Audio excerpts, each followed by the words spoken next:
All righty. So welcome everybody. And Excuse me, hopefully, ma'am. I'm sorry, what? Can you send me your email address, please? It This is is in, Marie McNair. okay, I'll write it in the chat again before I get started.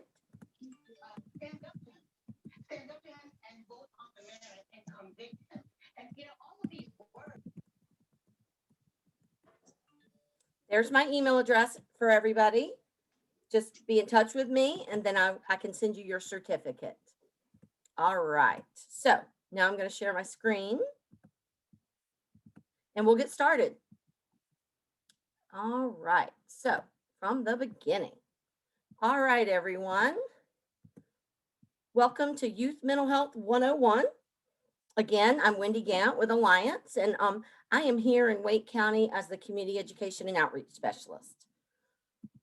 So if you don't know who Alliance is, and I know a lot of folks do, we are the local, what's called managed care organization. So that means we are the entity that serves individuals in Wake, Durham, Johnson, and Cumberland for behavioral health. So that includes substance use supports, mental health supports, as well as intellectual and developmental disability supports. And we provide supports to individuals who do not have insurance or individuals who have Medicaid. And we are, we have Medicaid funding, we have state funding, and then we also have local funding.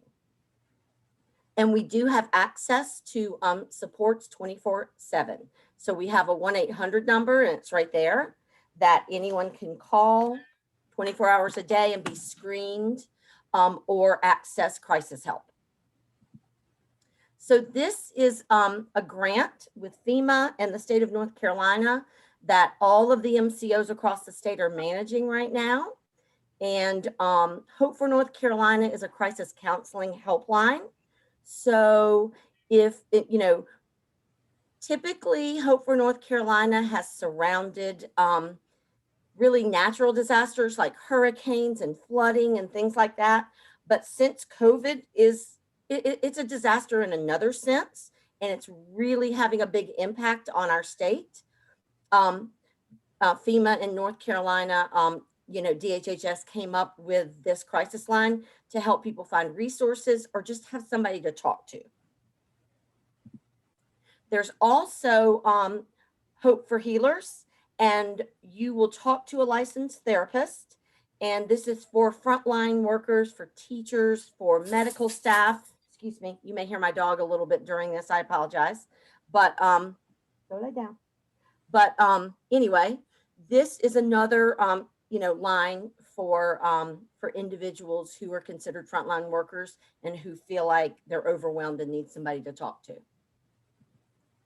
So as far as community-based services, these are some of our alternatives. And, we don't want folks to be hospitalized or be in the emergency departments if they don't have to. And so we do have alternatives in our counties. And so I know here in Wake County, we have the behavioral health urgent care run by Monarch, and that is over on Chapin Oak Road. They will see individuals as young as 4 years old. They will do an assessment and then determine next steps for treatment. And I think that they do see individuals with private insurance as well. And I do not know what the fees are associated or if it's just a copay or whatever, but you can call and ask them more questions. And then Carolina Outreach runs the behavioral health urgent care in Durham. And so there's one over there as well. So there are alternatives. All right. So let's get started. So what we're going to talk about today is we're going to talk about what is mental health. What are mental health disorders? What are the impacts, especially right now? We'll talk a little bit about, how the past year has had a big impact on youth. And if you watch the news lately, they are really featuring a lot of issues around mental health. So we're going to talk about suicide. We're going to talk about other diagnoses. We're going to talk about, adolescent development, and, what's normal? How do I know when my child needs help? We're going to talk about risk factors, resilience, and protective factors. And we're also going to talk about, how to communicate with your child or youth to kind of help figure out what's going on. So, really quickly, if anybody wants to unmute and tell me what comes to mind when you hear the term mental health. What do you think of?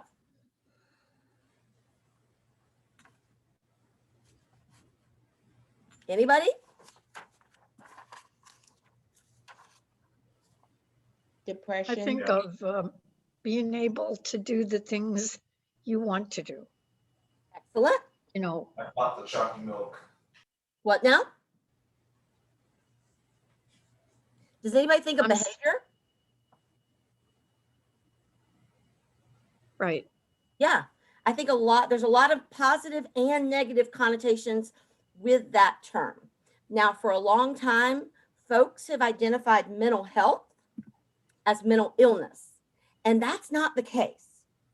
And so if we think about, or look at the World Health Organization, they define mental health as a state of well-being in which an individual realizes their own abilities, their ability to cope with normal stresses of life, can work productively and fruitfully, and is able to make contributions to their community. So really, everyone has mental health, and we all function on a spectrum. We function from wellness to illness, and where you are on a given day always varies. We have good days and we have bad days. And, there are a lot of different things that our mental health and our mental functioning can impact on a given day. And if anybody wants to chime in, what do you think mental health struggles impacts in a given day? Psychological emotions. Yes, psychological emotions. Janice, do you have a question? Oh, I was just raising my hand to just speak. Oh, you can speak. Go right ahead. Okay, I didn't want to interrupt anyone else, but You're fine. it actually affects every aspect of your life, your work life, your home life, social life. Everything revolves around your mental health. Absolutely. You hit the nail on the head. And when we teach mental health first aid, we talk about that. And when I ask that question, I always get the answer of it affects everything. And it truly does.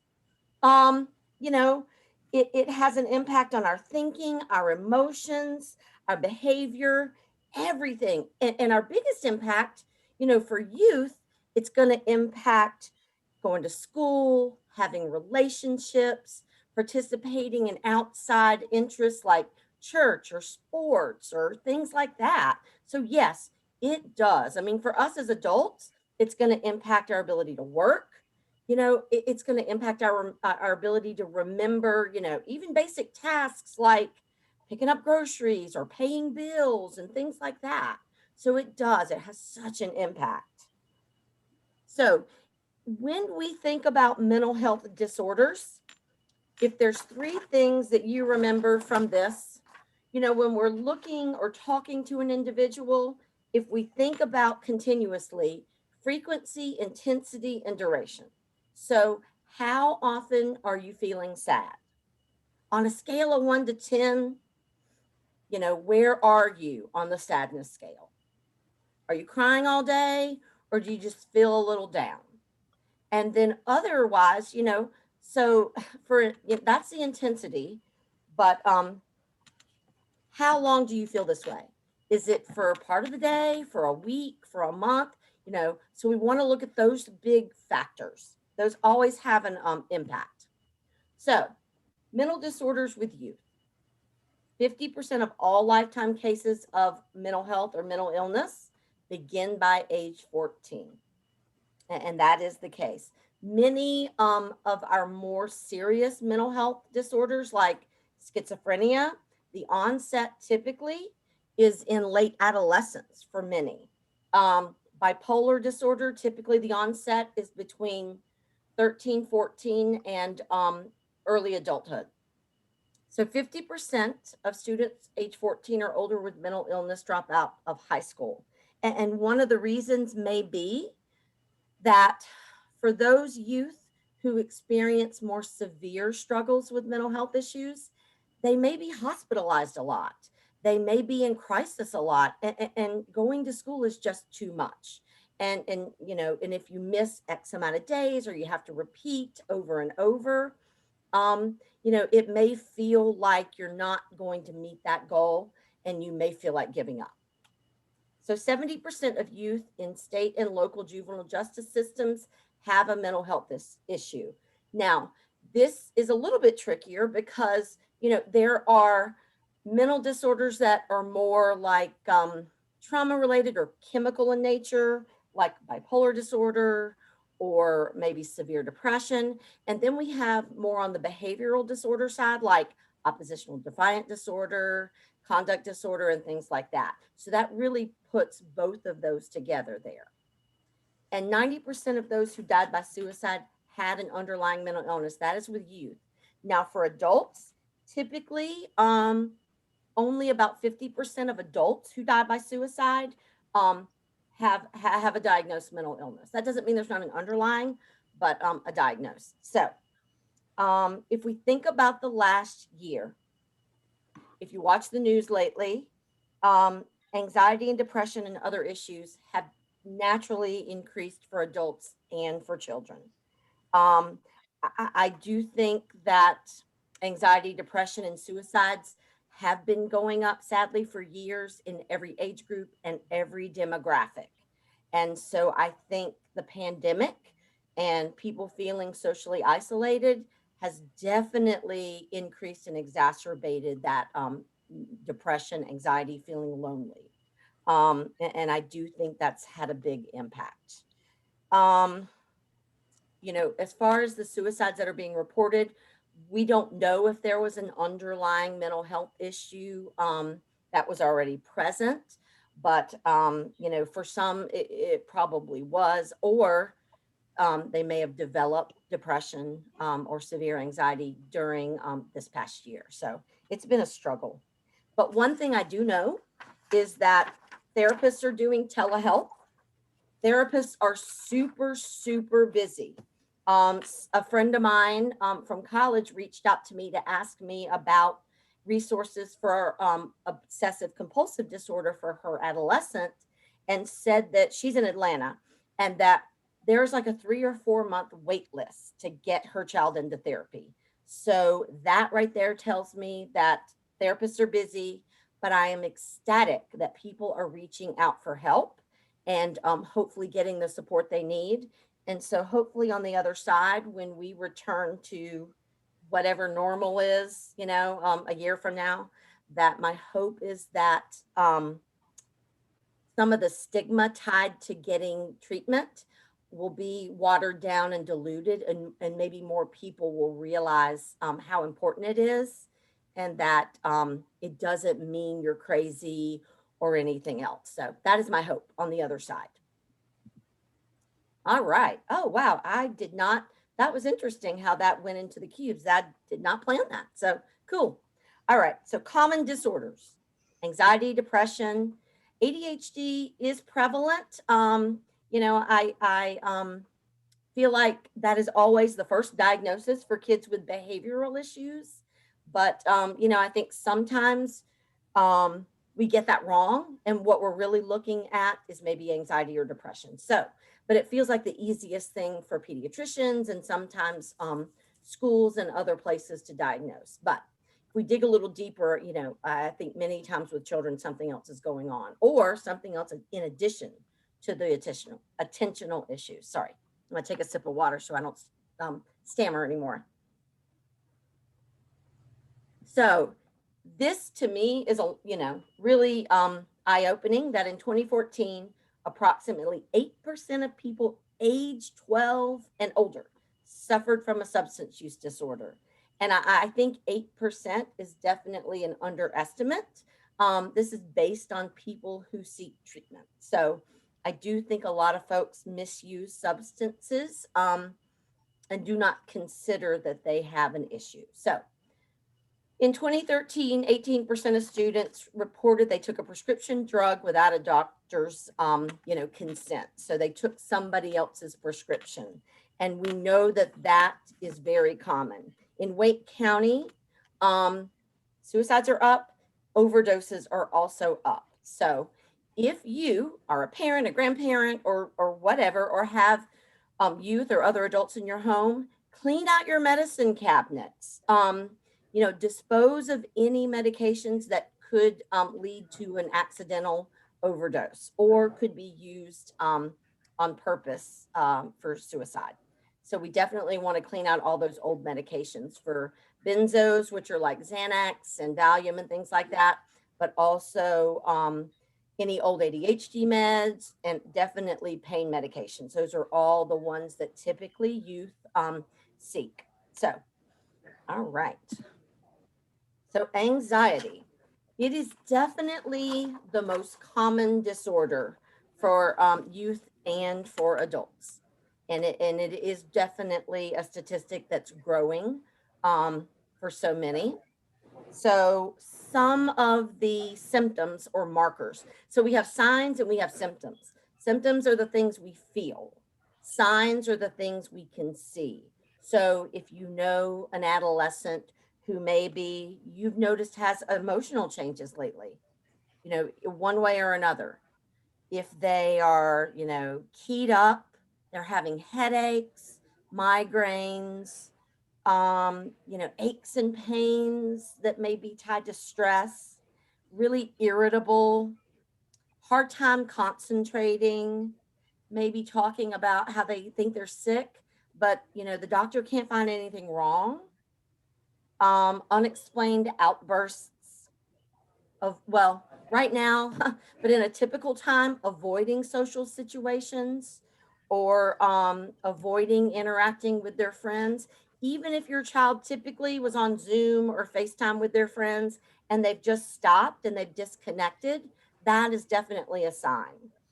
There's physical changes, headaches, stomach and gastrointestinal issues. I definitely will say that with young children who are anxious, usually a stomach ache is their first complaint. Back when there was in-person school, or if your county has in-person school, they wake up, they complain they have a stomach ache, and in later in the day they're perfectly fine, and the next day it's the same thing. That's definitely a sign we want to pay attention to. For some, excessive fatigue, changes in eating habits, not sleeping or sleeping all the time, nightmares, hard time resting or settling down, always keyed up. Um, Children and adolescents want to be alone more. And I'll tell you, as a parent, that was a big adjustment. When that child pivots to wanting their door closed and really just wanting you to leave them alone, maybe that's when we ask more questions. Is everything okay? How's school? How's this? How's that? To figure out, is this normal or is this not normal? So it really is it's a balancing act sometimes. All right. And if anybody has a question, I can't really see the chat right now, but you are welcome to unmute and ask a question, and I'm glad to stop and answer it. So going to depression. If you want to learn more about youth behavior, there is a survey that is taken every 2 years, and not every 2 years does every single school system participate, but it'll give you a great overview. It's called the YBRS, Youth Behavior. Wait a minute, hold on. Let me make sure I have this right. Don't want to give you the wrong thing. It's YRBS, Youth Risk Behavior Survey. And the numbers, to me, I'll go and look at it sometimes, and it covers a multitude of health behaviors, and that, whether it's vaping or smoking or drinking or drug use, or even down to seeing a dentist and brushing your teeth. So it really covers, and you get so much great statistics by looking at the YRBS. The one for 20, I think they may be in the process, I guess, for 2021, but I think there's information out based on 2019. But if we're talking about depression, the National Institute of Mental Health talks about questions you may ask, either yourself or, to a youth. Um, do you feel sad, anxious, empty, like you feel like nothing? Do you feel hopeless? Do you feel like everything's going wrong? Are you feeling, more of a need to be alone or withdrawing? How often do you feel irritable? Is the child's grades dropping? Are eating or sleeping habits dramatically changing, whether eating more, sleeping more, or the opposite? Both are indicators. Do you always feel tired?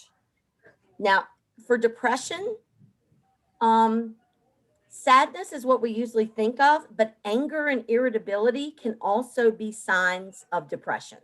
For some people, that is how they feel. They feel very angry and irritable all the time, and they may have emotional outbursts, aches, pains, and in significant situations, it's okay to ask, have you had thoughts of suicide or dying? And we want to be really direct. We don't want to say, have you thought of harming yourself? Because that could mean self-injurious behavior. So we really, if we have to practice in front of the mirror, asking the hard questions, do so. And the more you practice in your head or in front of the mirror, hopefully the more comfortable you may feel. And it's okay to say to your child, I'm going to ask you some really hard questions. I hope that you feel okay to tell me the truth. So here's some statistics regarding the 2017 survey. 12% reported they'd smoked cigarettes. 44% have vaped. That is a lot of kids trying vaping products. 26% currently drank, so that means regularly. 12% binge drank. 36.5 tried marijuana. And 15% had taken a prescription that was not prescribed to them. So and I taught a group of teachers at Broughton High School. And when I told them these numbers, they kind of laughed and said they were low. So, I'm not sure how forthright students are being on this survey, but it's an estimate. And my guess is some of these numbers, may have gone up, maybe some have gone down. I don't know. All right. All right. So here's the impact. Relationships suffer. When our children aren't themselves, it impacts our mental health. We are worried. Maybe we get stressed ourselves and feel anxious that something's wrong and our child won't talk to us. It's tough for kids who are overwhelmed to focus, and especially attend a class right now. Being stuck in front of a camera at home or wherever. And for some kids, that may mean going to a random place to get Wi-Fi. There's a lot of added layers of stress. School provided a safety net for a lot of children, whether it would be regular meals or it's Wi-Fi or technology or just that social interaction or that role model for adults. But kids have some different layers of stressors on them right now. So children with, behavioral issues and mental health issues have an increased risk of suspension, expulsion, grades dropping. There have been reports here, I know in Wake County, that even kindergartners, we had a high rate a few years ago of kindergartners being suspended. And we don't want to see that. We don't want kids to, I always start on a trajectory. And if we think about children who have grown up in stressful situations, maybe they've experienced food insecurity, poverty, homelessness, maybe a parent with a mental health issue, maybe someone in their family has been incarcerated. There are a lot of factors. If you look up the ACEs questionnaire or adverse childhood experience, that questionnaire gives us some indications of risk factors that can have an impact on all of our long-term actual physical health as well as our mental health. So For children who may have a behavioral or mental health disorder, there is an increased risk of contact with law enforcement. If you saw the news this week, I don't know what state it was, but there was a 9-year-old girl who was handcuffed and pepper sprayed. And if I read correctly, I think that there was a family disturbance, and I do think that she has some mental health concerns going on. And we definitely, I know that we are very lucky in our area that our law enforcement are offered in some counties mental health first aid, but also crisis intervention training or CIT training for officers, because we don't want 9-year-olds to be arrested. We don't want them handcuffed. We don't want them traumatized. We want law enforcement to be able to de-escalate situations better. So, engaging in reckless or risk-taking behaviors is a huge red flag for the impact. And that involves, driving fast or not wearing a helmet or, experimenting with drugs and alcohol. All of those are impacts of a youth having a behavioral or mental health disorder. And then for a lot of kids, once they begin to struggle, they give up those pro-social activities like sports, church, and things like that. And it does affect their self-esteem, especially if they feel like my parents are mad at me, my teachers are mad at me, my coach is mad at me, everybody, in the world is kind of coming down on them at the same time, which of course leads to a really negative outlook for their future. And then there are the feelings of hopelessness and helplessness and things like that, really start to snowball. All right, so this is statistics on suicide. So let's see, youth mental health. Suicide is second leading cause of death for ages 10 to 24. And yes, and this was in 2014. And I do think for North Carolina, that is still the same. 1 in 5 children on average will have a diagnosed mental illness. And that is actually the same for the population. 1 in 4 of us will experience a mental health challenge in our lifetime. And so that's a lot of us. And that doesn't mean a severe, debilitating, fully debilitating mental illness. That may be a grief-related depression, or that may be, panic attacks or something like that. And so there is a wide spectrum, absolutely. So when we talk about suicide, 4 out of 5 have given clear warning signs. Now, what I hear from folks when I teach mental health first aid is that, more folks do believe that suicide happens without warning. I think many of us aren't fully trained in the signs of suicide. Not everybody in our community takes a mental health first aid class. And so I think we have to do a better job noticing the signs and symptoms. And definitely what are signs and symptoms for one child are completely different for another child. So there are some warning signs. So in North Carolina, okay, it says it's the second leading cause of death for 15 to 34.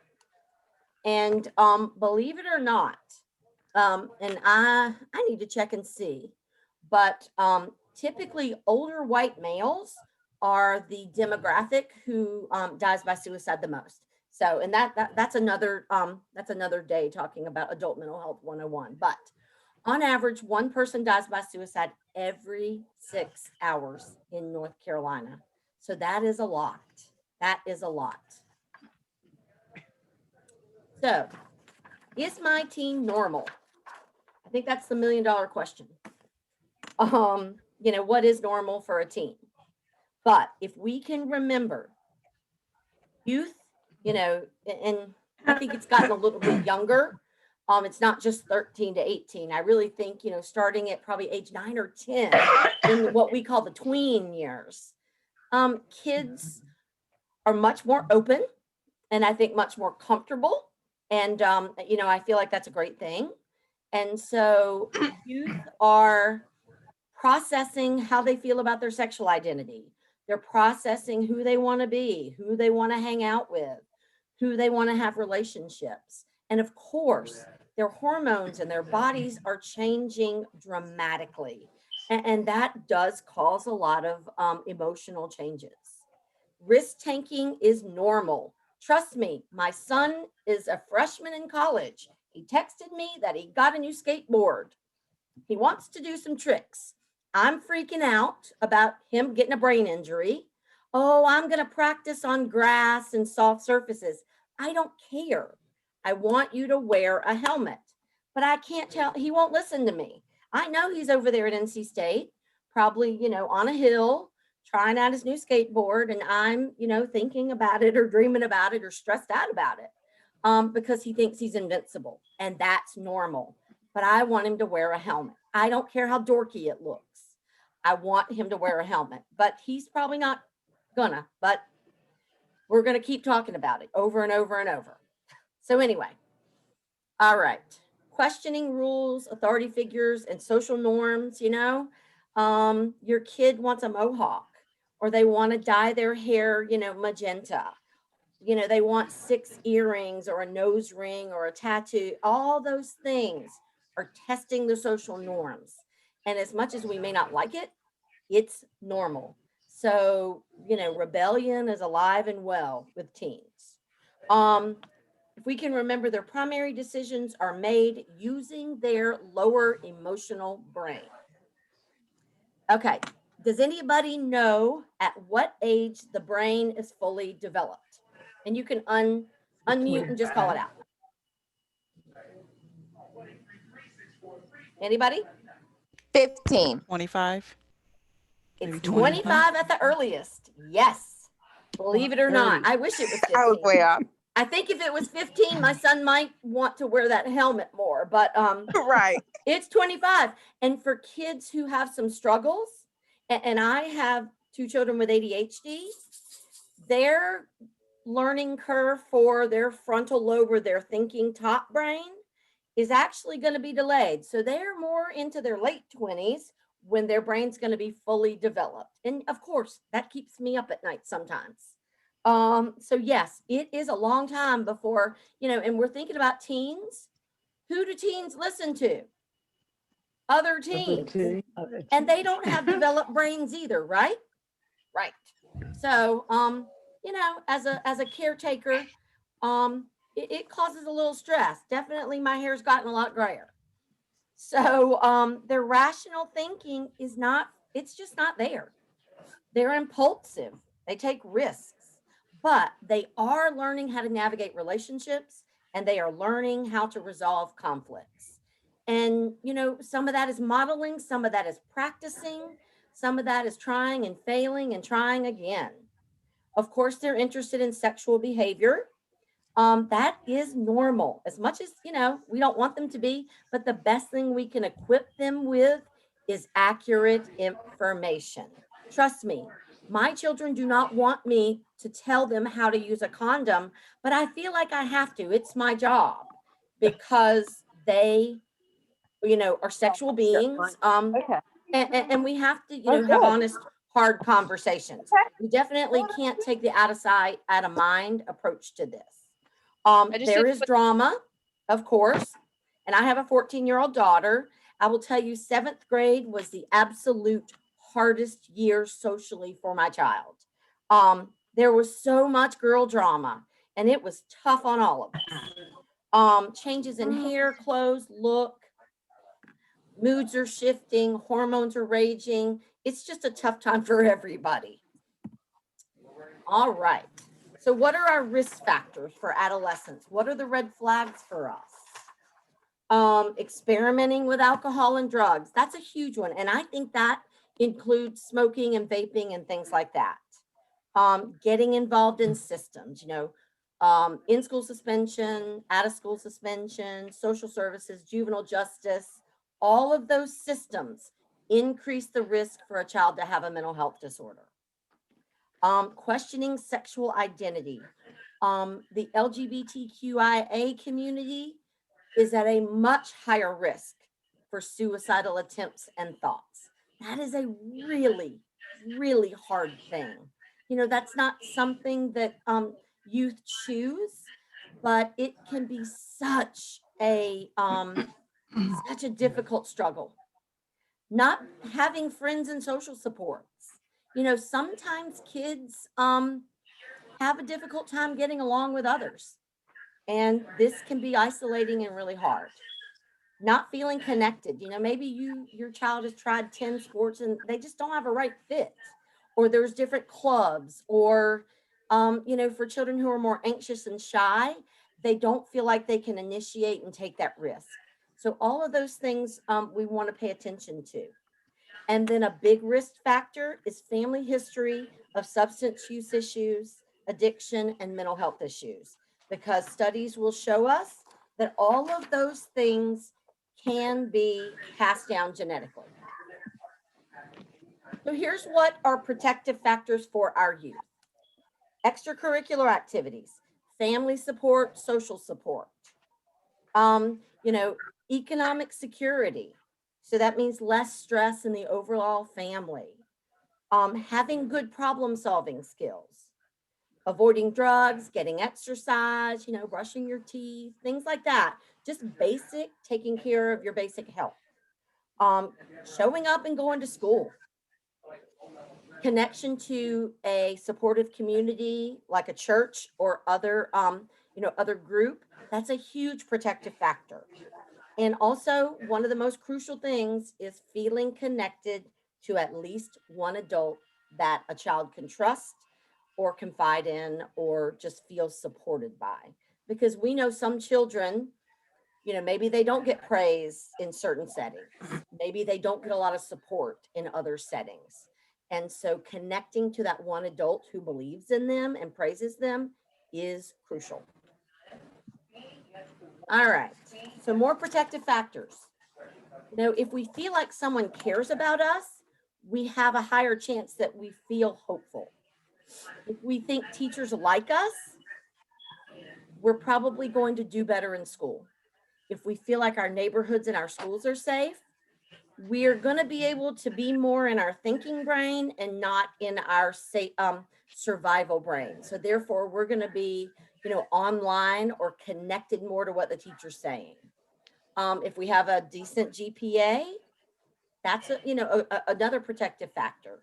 Feeling connected to, you know, a spiritual community, even if that is, you know, you are Buddhist and you meditate and you are connected to that, doesn't mean you have to go to church, but feeling like there is a higher power. You know, connecting with counseling services, interacting with your parent, you know, being connected, um, you know, a parent being just present, you know, showing up for that soccer game or coming to teacher conferences, things like that have such a big impact for a youth in the long term. All right, so how to communicate. We want to be genuine. We do not want to try to use their lingo. That will shut down a conversation really quickly because we are not cool. And the kids are going to be like, ugh, they're not going to think we're very genuine.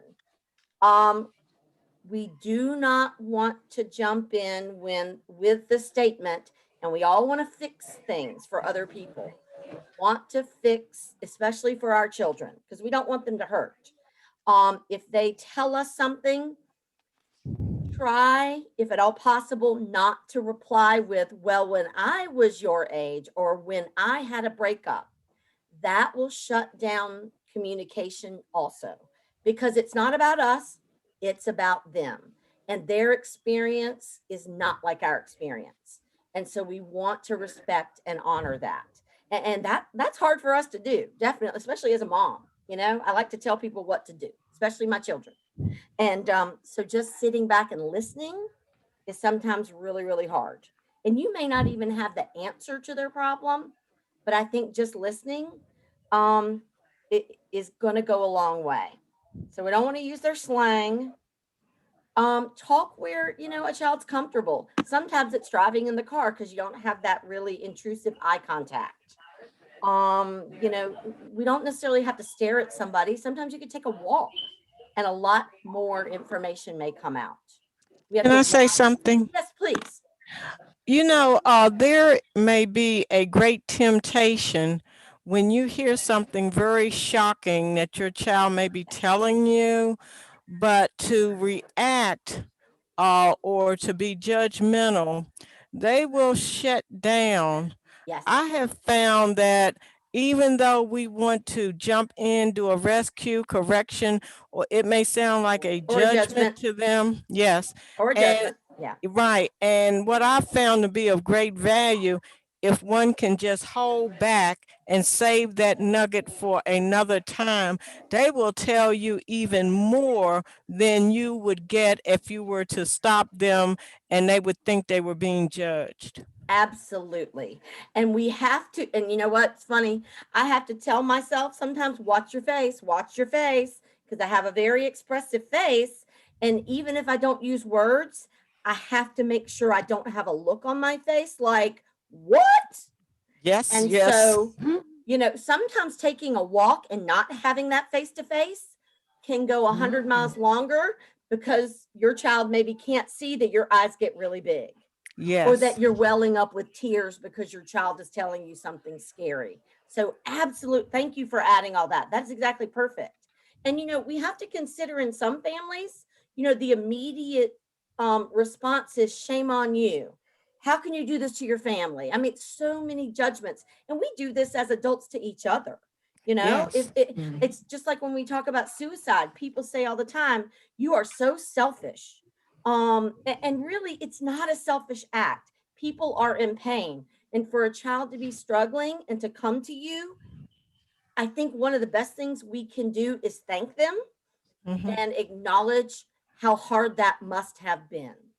Because kids tell us, you know, I think they want to tell us hard things, but they really want to feel like they're not going to be attacked, or that they feel like they can be trusted. Now, on the other hand, if you're in a position where you're interacting with youth, we definitely don't want to keep secrets, especially when we're talking about serious issues. So I think it's okay, you know, if we're you know, a counselor or a therapist or whatever, just to have a lot of upfront conversations about what is confidential and what's not confidential. And so those kind of things are just kind of keeping shop so that youth understand the parameters. Absolutely.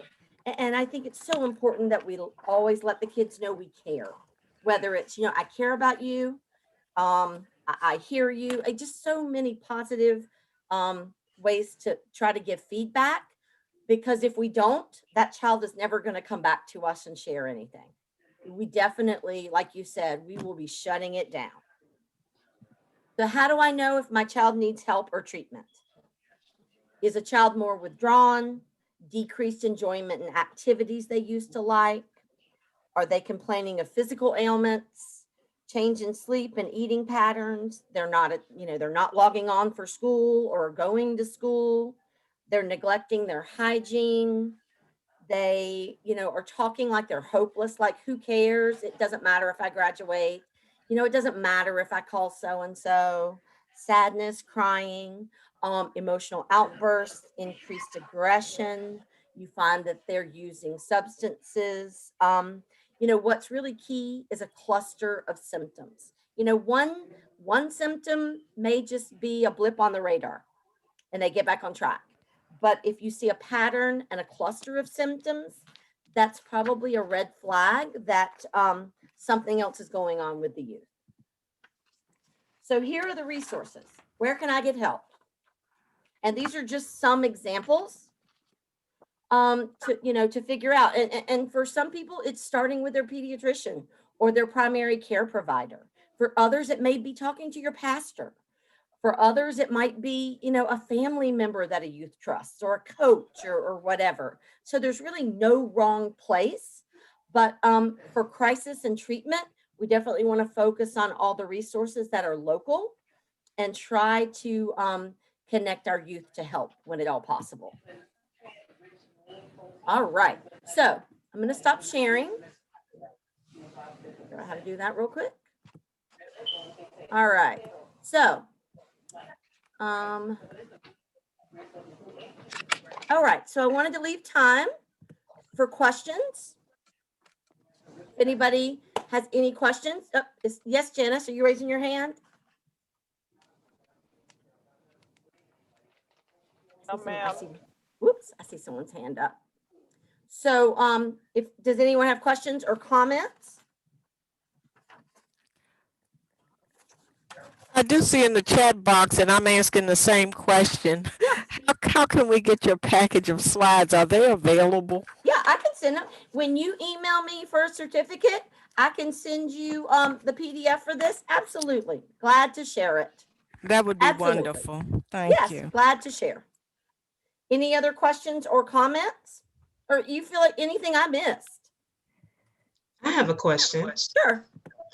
I have two actually. I wanted to know, when is the next youth mental health first aid training? Because I'm definitely interested in that, especially Okay. since that particular slide mentioned about, like, in that training is going to kind of prepare you for any type of suicidal thoughts Yes. that may come up with the teens. So I was very interested in Okay. that.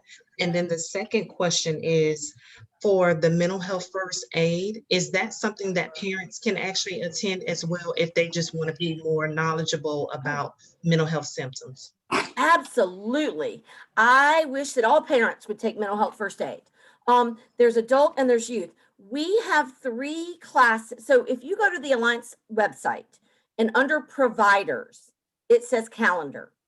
All of our trainings are listed, our free and our mental health first aid. We have 3, currently we have 3, I think 2 are full and 1 is not full. A February, a March, and an April virtual adult mental health first aid. I am communicating with my 2 other coworkers who have a lot more experience teaching youth mental health first aid, and they are working on their certification in virtual youth mental health first aid because it's a separate thing. And we are hoping to offer a class in March and in April. So please keep checking back on the calendar and get registered. We also do group training separate as well when we're not, if we have time to do so. I know last Friday night, me and my director, we taught an adult mental health first aid class for a shelter over in Durham. So, we have some flexibility, but there are 3 of us on my team, and we do have youth mental health first aid certification. So we are in the process. Did I get both questions? You did. Okay, And great. I guess I just want to make sure if a parent wants to take those courses, they Absolutely. can. They can register just like y'all. Absolutely. Okay. They go to our website, That's awesome. sign up with $23.95 and take the class. Absolutely. We would love that. All right. Thank you so much. Yep. Anybody else? I see my emails are popping up. People are emailing me for the certificate, and that's perfectly fine. All right. If nobody else has questions, I'm going to stick around, but you're welcome to go ahead and leave. And I hope everybody has a great weekend. And if you're driving today, please be safe. It's yucky outside. It's definitely been a dreary winter. So I'm ready for spring. Take care, everybody. Okay, thank you. Appreciate it. Drive Bye-bye. safe, please. I do want to ask you, do you make yourself available, say, for a group such as a workshop or a presentation? Like this one? Yes. Absolutely. Sure. Great. Yes, Great. we are trying to do more outreach to churches and other groups who have youth involved, and so that we can get information. And whether it's adult mental health 101, youth mental health 101, even, I've mashed them together for a longer training. So yes, we have a variety of trainings that we can offer. Absolutely. And that is our focus, basically, with the churches as well as communities, as well as parents, for everyone. So you will be hearing from us, I do believe. I'm a part of Hands of Protection for the Prevention of Child Abuse. You look so familiar because I think we are on the Yes. Safe Child stuff. I was like, I know Yes. her. Yes. Fantastic. Of course, we would love to do that. Absolutely. Thank you. Thank You you are so welcome. much. Thank you Okay, for all take you care. do. You too. Thank you. Have a I'll good see you day. soon. You Okay, got a bye-bye. deal. Thank you. Bye-bye. Take care. So is there any training for like early childhood? Um, I know for probably parents. I do have a training on developmental trauma and ACEs and Mhm. resilience. Mhm. And so I Excellent. have done that in the past few months. And that is more related to early childhood Right. issues. That is really the thing that I love the most is my Mhm. background's young child mental health and working with families. Nice. Yes. Okay. Well, you might be hearing from me too. Excellent. That's great. Thank you. Thank you. Do you all have anything in Fayetteville for youth? Absolutely. We have now for the 4 of us that we do trainings, we offer it to the 4 counties, but for specific Cumberland requests, you can email me and I can introduce you to my coworker in Cumberland County. Her name is Deborah Kinney. So yes, there are 1 of us for each county. Oh, okay. Because I have a teenager and I had signed up for Alliance, but Mhm. I just never heard anything back from you all because What do you mean you signed up for to Alliance? deal with Alliance Health for her IDD. Oh, And you went through probably eligibility, is that right? yeah, and trying to get maybe services for her here locally. Call back. And The best thing to okay. do is call back. Okay. Yep. Okay. Keep calling. Yes, I promise. Okay. Yep. Thank you. You're welcome.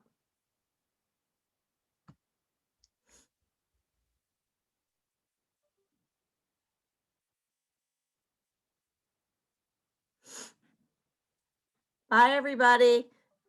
I'll stick around if anybody else has a question. I'm kind of nervous how many emails I'm getting, but that's okay. It's just going to take me a little while to get everybody set.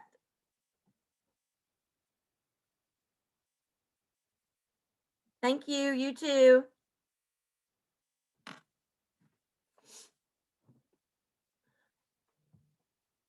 Oh, I'll turn off the recording.